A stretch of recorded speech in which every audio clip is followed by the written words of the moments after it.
publisher of Yankee T News, coming to you once again from the world famous, that's right, the world famous Parkway down on Stanford, Connecticut on this Monday, October 6th, the year of our Lord 2025. There's, I'm sorry, a lot of bad things that are happening that we need to discuss. Now, while I'm going to certainly go into a number of things, what I need to talk about next, besides asking you to subscribe to our channel, check out our website, watch our videos, all that, and then tell Tong time, your smug look on your face will be wiped off, buddy, in due time. Meantime, Tina Peters. There's movement, but there's not movement, and I'll get into that later. The theme that I wanted to touch on here tonight, my little op-ed, is how people continue to be confused when they insult conservatives by referring to them as fascists. It's convenient. But I'd like to offer up a slight thought, and that is that fascism is a hot potato. Neither side likes to be somehow associated with fascism. The problems, I will argue, is that you're going to find that the intellectual foundations for fascism are much more comfortable in the home of liberals than it is of conservatives. So what do I want to do with this? The level of insanity is dramatic, okay? And it's just part of this larger problem. It's really just disturbing. All right, so let me go to this. When I was driving in, I was listening to Jesse Kelly on WOR, great commentator. And he was making the point, just as Alan was here a second ago, that we have now in this nation cities that are no longer a part of the United States. They are, what should we call them? They are a part. They claim they're not a part. Well, I would say that they act in such a way that I think there's no question that they've decided they're not a part. So let's just talk about Chicago for a minute. President Trump is going to have to step it up. Let me start with this. You may or may not have heard about the bounties that have been put up for ICE agents. $2,000 to kidnap an ICE agent, $10,000 to kill an ICE agent. And they have named certain ones as specific targets to make it even more interesting. What has become of our country, my dear God? This is going on. And you're going to find that the mayor of Chicago has no problem with it whatsoever. And in fact, I believe is it the mayor or somebody who has decided to declare what they call ICE-free zones in Chicago. And if other businesses wish not to be involved with or participate in any way with ICE, they don't have to. Okay, there's just one problem. It's breaking federal law to do that. So, in my opinion, they're just asking for it. And I'm kind of waiting for when the level of activity will rise to their stupid, destructive opinions. And you arrest these people and take them out. But as I say this, we're also being told that the sheer number of people who are a part of these groups in Chicago, call them communists, call them Antifa, is growing. Now, per another piece that I wrote, where I explored the connections between Venezuela, Portland, and Chicago, that you can be sure various groups are working together in order to attack ICE. You can be damn sure that Antifa, as much as Tren de Aragua and other drug cartel groups, have a vested interest in stopping ICE from doing anything. So why would it not be that they would work together for that common goal? So we would not be surprised then to see all these people showing up. But this also raises the other question. $2,000 to kidnap an ICE agent? $10,000 to kill one? Where's the money coming from? Who's paying for this? George Soros comes to mind. That wackadoodle dude in China, he comes to mind. This is just, it is unthinkable, but this is what we are confronted with. And while we're being upset about what's happening in Chicago, just multiply that times 2 in Los Angeles, and you can be sure that what's going on in Portland and Seattle is at least just as bad. So I just, what are you going to do? All right? Should I talk about militias? Should I talk about citizens banding together to fight against these people? I mean, it's just amazing, because one of the things now that we're finding is that when an ICE agent is riding around in Chicago, he's in danger of being, quote, boxed in. In other words, he will be identified, and all these other people will find ways to park in front, back, and to the sides of the person in that car, and who knows what would happen next. And the Chicago police have refused to back up ICE agents calling Yeah. for help when they were attacked. Yeah, there you go. Yeah, so this big city, yeah, the, Chicago police is now a foreign army occupying a city in Illinois. thank you, thank you. If you didn't hear that, the Chicago Police Department is a foreign power now occupying, what did you say? Occupying a city in the state of Illinois. It's occupying a city in the state of Illinois. I am gobsmacked by this. You know, this is the kind of thing where people have been talking about a pending civil war happening in this country, and boy, oh boy, is it sure looking like it. All right, so I brought that up. I have those articles there. The links are up, and definitely go to our website and you can read all about it. So let me move on to the next thing here. You just prompt people who are already watching, which is about 7 right now, Yeah? to share the link with their friends. Oh, yes, please, yeah, please, hey, Bob, how you doing? Please share the link with your friends. And by the way, if you have a Gmail address, subscribe too. We're down to 5 away from 1,000. Have you subscribed yet to our website? I thought I did. Okay. Do you have a Gmail address? A Gmail address? Yeah, no, those are the only ones apparently that are accepted. This is insane. But anyway, let me go back to this. Russia air attack across Ukraine damages energy networks and kills 5. We've been reading a lot of things about how the Ukraine's been attacking Russia, but we haven't heard that much about Russia attacking Ukraine. Well, here's one now from Sunday night. And yes, 5 people were killed from these drone attacks. But I just got to say, so here's the key part. It says dozens of missiles and around 500 attack drones. There's something here I'm not understanding, ladies and gentlemen, because the net effect of all these drones and missiles was to knock out the power for tens of thousands of people. I'm sorry, in a nation of how many? What's the population of Ukraine? 30 million, 40 million, 20 million? I'm not sure. Big number. That's a surprisingly small number. So maybe the Russians are just not being as effective as we think. And just to make the point, because if you listen to other commentators, they're going to say the same thing. What is peculiar about the Russian approach is they seem to be rather scattershot. There's no obvious strategy to what they're doing.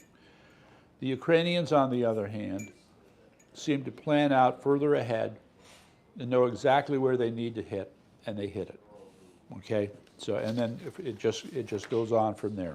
So let's keep that in mind. And also, since I brought that up, okay, a big deal last week was made out of, oh boy, here it comes, the big speech from Putin. Putin's going to make a big speech. We better listen to it. Doesn't he do that often? Well, not like this. I mean, especially since they were, you know, trumping it up. No pun intended. The, let's see here. I'm just looking for the best example. All right, so Moscow dismisses NATO airspace violations as hysteria. What's the other goodie here? Russia prepared to keep fighting if Ukraine diplomacy fails. So he's not really saying anything of significance here. And I don't know. Ladies and gentlemen, I look at this and I ask myself, what is Putin thinking? What is he thinking? Because I don't see them, for all their resources, the fact that it's a much bigger economy, they have more troops, more equipment, yet they seem to be less effective. Have I got that wrong? They seem to be less effective than the Ukrainians. Anyway, I'd love to get a response on that. We got the chat open, right? So if anybody's out there to chat, feel free to chat. And don't forget, subscribe. Yes. Okay, so let's just, all right, they're there, you can read them. I'm just, God. All right, so there's that.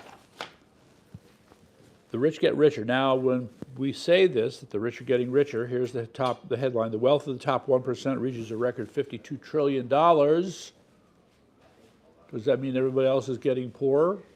Not really. Because it simply means the economy is getting bigger and they're a part of it. And so that should mean that other people are participating in it as well.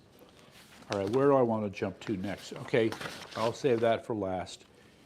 I've mentioned Tina Peters. Let me talk about Tina Peters. I am very troubled. I want Tina to be released. I think what's been done is unjust. So here's the thing. Let me just paint the picture for you so that there's no confusion. Tina Peters is holding information that will prove that the state of Colorado broke federal law by destroying election records. I believe it was the 2020 election, right? And the government of Colorado know that too. So what are they going to do? They have to throw her in jail, silence her in every way that they can, just so they don't get thrown in jail. And that's been the game ever since. So meantime, Trump has tried to help her out. I'm not sure that they're doing everything they can, so this is a concern of mine. But I think the interest is, where's the link? Here it is. Okay, let me just read the headline. In a prison hellhole, prosecutors unwittingly admit Tina Peters is innocent. So this concept of innocence applies to whether or not she acted what? In a deceitful way? In a dishonest way? Did she intend to do things that were illegal? These are the things that need to be established, but they haven't in this Stalinist show trial. So the problem is the prosecutor has made these statements that basically undermine the prosecutor's case. Will this lead to anything? All I can say is keep pointing it out and keep hoping. Keep hoping. Meantime, the ever amazing, and I do mean amazing, should we call her the amazing governor of New York? The amazing governor? Yeah. So the amazing governor, Hochul, I still can't get over this. They are now issuing driver's licenses to illegal, have you heard about this, Bob? No. Yeah. They're issuing driver's licenses for truck drivers who are illegal aliens, and the card says, no name given. They don't have to put a name on this truck driver license. Okay, you look at this and say, you people out of your mind? Well, maybe they are out of their mind, but you know what? They might be doing some other people a favor. That's right. Our friends in Oklahoma, when they heard about this, they said, if we come across these people, they're out. They're off the road. And I have to add, as a footnote, that so far at least 145 illegal alien truck drivers have been taken off the road. So that's how you promote public safety. All right, so there's that. The other part I want to jump on here, I want to pick up on yesterday. I don't know how many of you followed the celebration of the U.S. Navy's birthday, the ceremonies they had off of Virginia by the Norfolk Naval Base. It was, a lot of celebrating, a lot of singing. President Trump was there. Everybody was excited, all these great speeches. And I have basically two reactions to this as an ex-Navy person. The first was, it was great to have all these demonstrations. But you know what? You were doing what we will call the easy targets, okay? You didn't demonstrate anything where you had to solve any hard problems. No, this is just flash, this is just show. It was just the easy targets. So we need to talk about the hard targets, all right? Which these celebrations did not touch on. So let me start with this. China sends anti-ship bomber frigates to Scarborough Show. So, okay, commies are still at it. They're still at it. But there's evidence that I'm beginning to see that suggests we damn well better take what the Chinese are doing in terms of their Navy and their Air Force a lot more seriously. And I mean a lot more seriously. I cannot get over the fact there have been examples now of technologies, and I don't think these were propaganda pieces from the Chinese, but there have been key technical problems that the Chinese engineers have solved and we have not, with respect to missiles, jets, I believe in different types of propulsion systems. We're losing it. That's my concern. We're falling behind a little bit, and still say we have dominance, but these pieces of evidence are telling me that the Chinese are going to continue to improve. They're on a path of innovation that I would not have anticipated. And yeah, we better take serious note of this, all right? So that's... When unburdened by US copyright laws, you can do almost anything. Well, I mean, it's not, all right, you know what? I would have agreed with that, but they're innovating, okay? This is the problem. They're solving difficult engineering challenges successfully. Maybe one at a time, okay? But that puts us in a difficult position because they're solving problems we're not. And remember, a happy innovator only has one child. Yeah, well, that may or may not be true. Okay, so there's that. Meantime, Until they forget to flush. all right, China-linked hacking, fears over Cisco devices in offices. So now all of a sudden, for some reason, it seems that Chinese hackers are focusing on devices that are made by Cisco, which is, provides, what should I say, routers and other devices for computer networks. So now they've decided there's something to find there. So I don't know if I mentioned this last week, so I'll mention it here. There's a certain truism. Somebody related this to me who was involved in cybersecurity with the Israelis. Ladies and gentlemen, would you care to guess what the average amount of time is from when a network is penetrated by a hacker and when the discovery of the hacking is made? Any guesses? The average time? I'm talking about the average time. 30 days? 6 months. 6 months where these hackers have free reign inside these systems that they have penetrated. So yes, the challenge then is you need better detection methods, all right? I mean, there's a sense that no matter what you do as far as a firewall is concerned, they'll find some way to penetrate. The real challenge is how do we find them quickly? And that has not been solved. So that is a problem. And speaking of problems, the fight over the Catholic Church continues. I don't know, Eric, let me just ask you this question. You're no fan of the Catholic Church, right? Not really. Yeah. So we can have our sort of doctrinal questions. We can have questions about how tyrannical the Catholic Church is.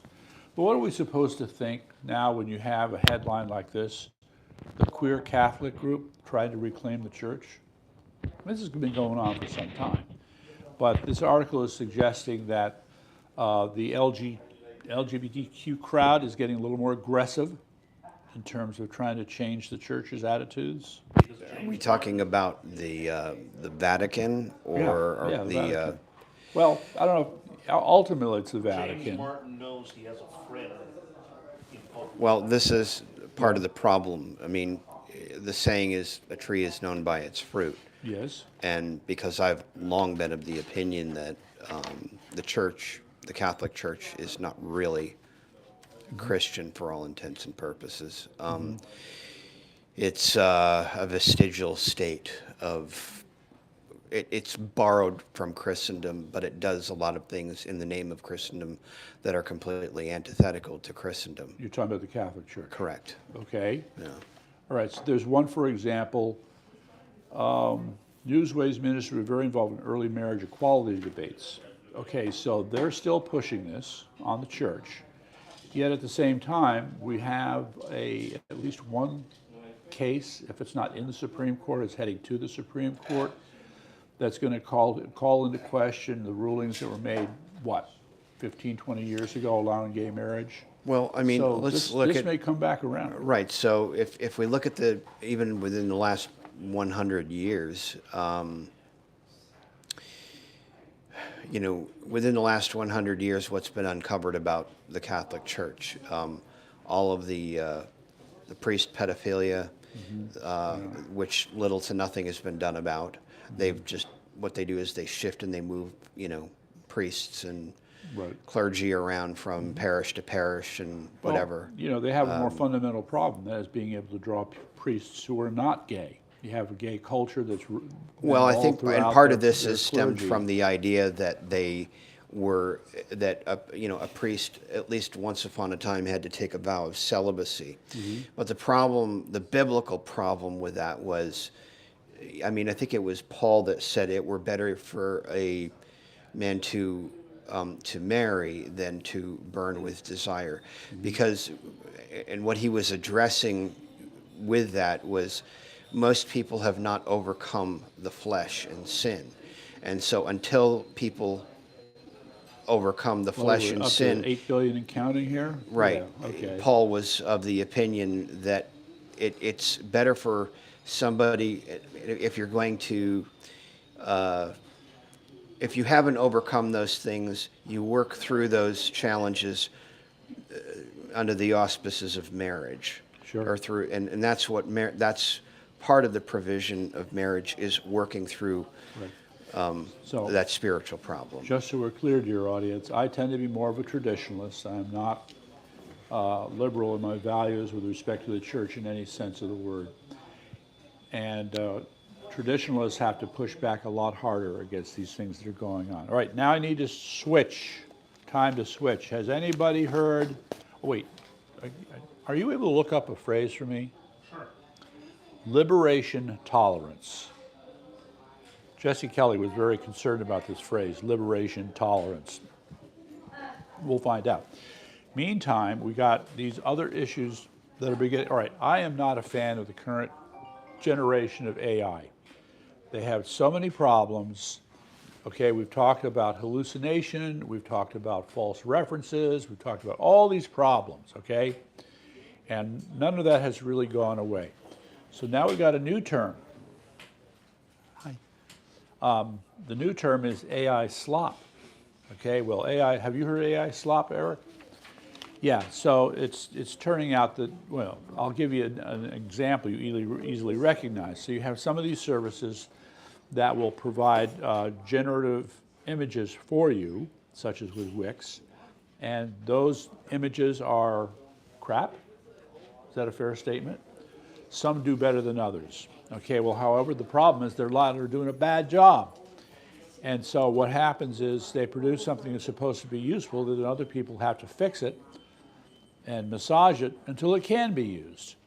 So that really bites into productivity. And the other problem is then, whatever business models people are developing with AI are failing because there are all these shortcomings that still exist with respect to AI.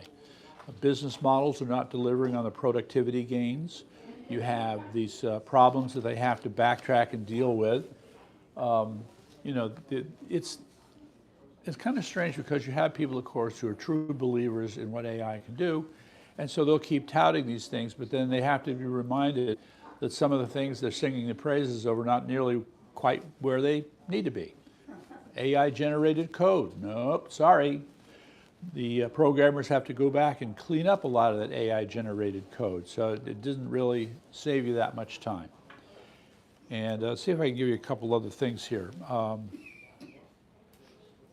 Interesting, okay, 3 minutes, yeah. Only about 5% of custom-built embedded AI tools reach production with impact. So that's a 95% failure rate, okay?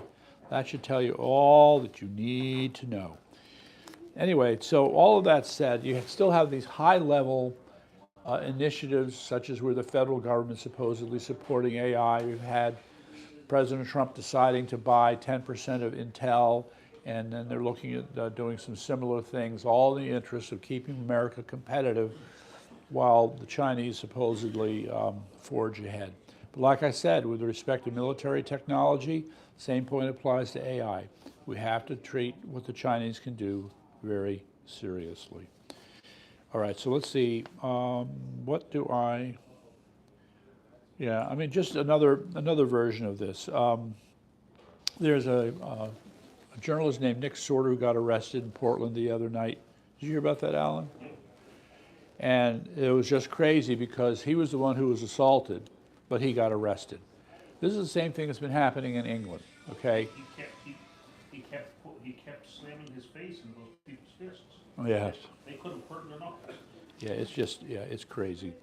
Anyway, so let me just get on to these other things here. Now, I've been talking about food additives to avoid, but I would like to start introducing foods for you to focus on. And I learned about something from Italy called double O flour, Italian double O flour.